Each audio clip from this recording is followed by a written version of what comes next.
So all the stadiums will be finished well in time before the event. And this gives us a unique opportunity to test the stadiums operationally and to use them much more ahead of time than we've had the opportunity in the past. From the infrastructure perspective, Qatar has been working now for years preparing for the World Cup. And so they've brought forward key infrastructure projects, metros, road networks, and the progress is impressive. So all in all, no, we're very confident. We're working very closely with Qatar on the delivery. We're integrating the different planning of host country operations and our match operations. And no, we're very confident that we'll deliver a successful World Cup in 1,000 days.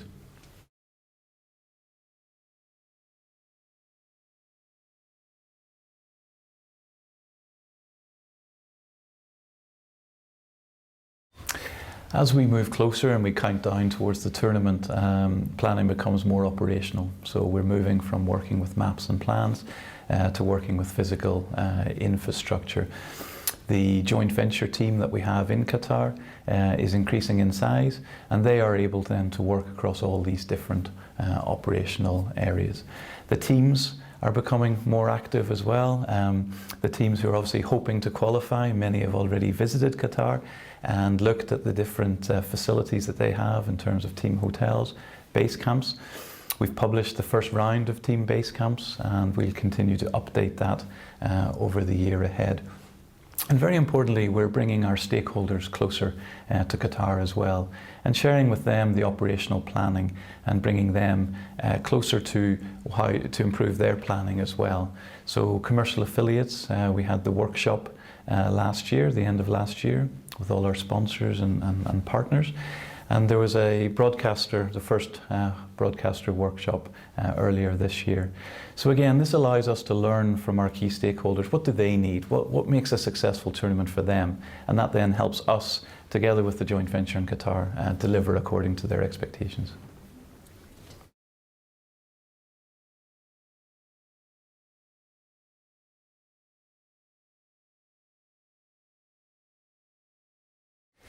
It's always good to have test events, no matter how small they are. And obviously the FIFA Club World Cup in its current format is a much smaller event than the FIFA World Cup. But nevertheless, it gives a great opportunity for us to work in new stadiums. We use Khalifa Stadium. It gives us an opportunity to work with the authorities, to integrate the teams from the host country, the FIFA teams, and working on the ground in terms of operational. So there's always areas that we can improve on. There's areas that we can observe. Areas such as, how's the spectator flow? How many people used the metro? It was more than what was expected, which is fantastic to see. It's a great network.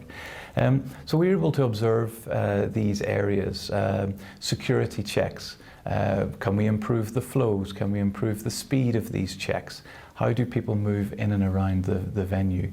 So any opportunity to work in the stadiums, to work with infrastructure networks, road networks, metros, provide important insight to us in our planning for the World Cup.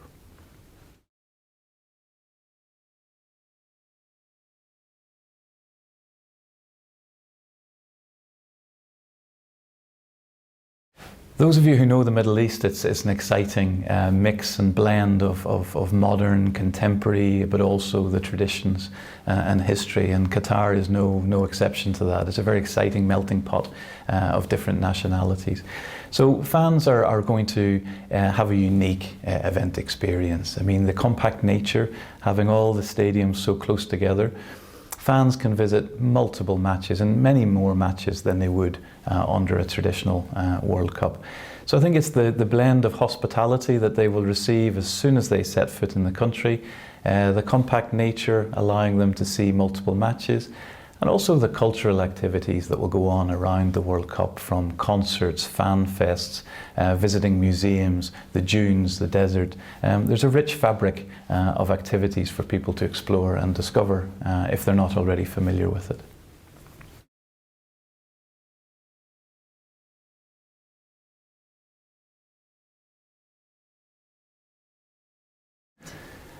Keep your eye on Qatar. We'll be sharing obviously all the information as we count down from 1,000 days. Follow your teams in the qualifiers. We've had over about 136 matches out of 900 in Africa and Asia. We've CONMEBOL, CONCACAF and OFC kicking off later this year. So follow your team. The excitement will build towards 22. And come to Qatar for the Club World Cup this year in December. You can already discover the country and the tournament ahead of 2022.